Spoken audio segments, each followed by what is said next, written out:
Video को like करें, हमारे चैनल को सब्सक्राइब करें और बेल आइकन जरूर प्रेस करें हमारी न्यू वीडियो सबसे पहले देखने के लिए। આજની તારીખના મહત્વના સમાચારની વાત કરવામાં આવે તો આંબાલાલ પટેલની એપ્રિલ મહિનાની તારીખો સાથેની આંધ વટોળ વરસાદ અને ગરમીની આગાહી કરવામાં આવી। આ વિશે વધારે વાત કરવામાં આવે તો ગુજરાત રાજ્યની અંદર ઉત્તર પશ્ચિમના પવન ફૂંકાઈ રહ્યા છે। આગામી 5 દિવસ તાપમાન યથાવત રહેવાની આગાહી છે। જોકે વેસ્ટર્ન ડિસ્ટર્બન્સના કારણે 1 થી 2 ડિગ્રી તાપમાનની અંદર ઘટાડો નોંધાયો છે। માર્ચ મહિનામાં જ મહત્તમ તાપમાન 40 ડિગ્રી ઉપર પહોંચી ગયું હતું। જોકે 24 કલાક દરમિયાન સૌરાષ્ટ્ર અને કચ્છના દરિયાકાંઠાના વિસ્તારોની અંદર ડિસ્કમ્ફર્ટ કન્ડિશન રહેશે। હવામાન નિષ્ણાંત આંબાલાલ પટેલનું અનુમાન છે કે એપ્રિલ મહિનામાં વારંવાર વેસ્ટર્ન ડિસ્ટર્બન્સ સક્રિય થશે અને તેની અસર ગુજરાતના હવામાન ઉપર પણ જોવા મળશે। એપ્રિલમાં પ્રી મોન્સૂન એક્ટિવિટી થવાની સંભાવનાઓ પણ આંબાલાલ પટેલ દ્વારા વ્યક્ત કરવામાં આવી રહી છે।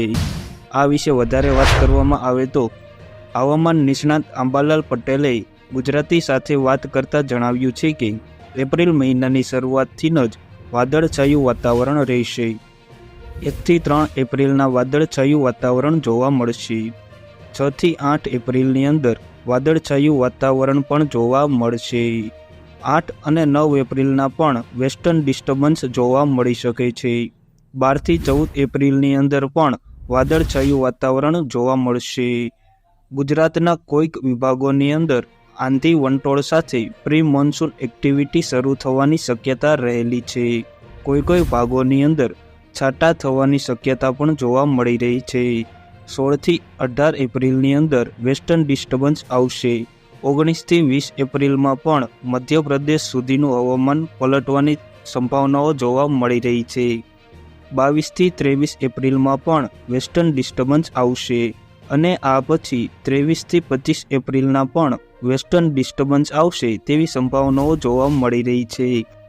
એપ્રિલના અંતમાં એટલે કે 27 થી 19 એપ્રિલની અંદર વાદળછાયું અને આંધી વટોળ તેમજ ગાજવીજ સાથે વરસાદ થવાની શક્યતાઓ જોવા મળી રહી છે।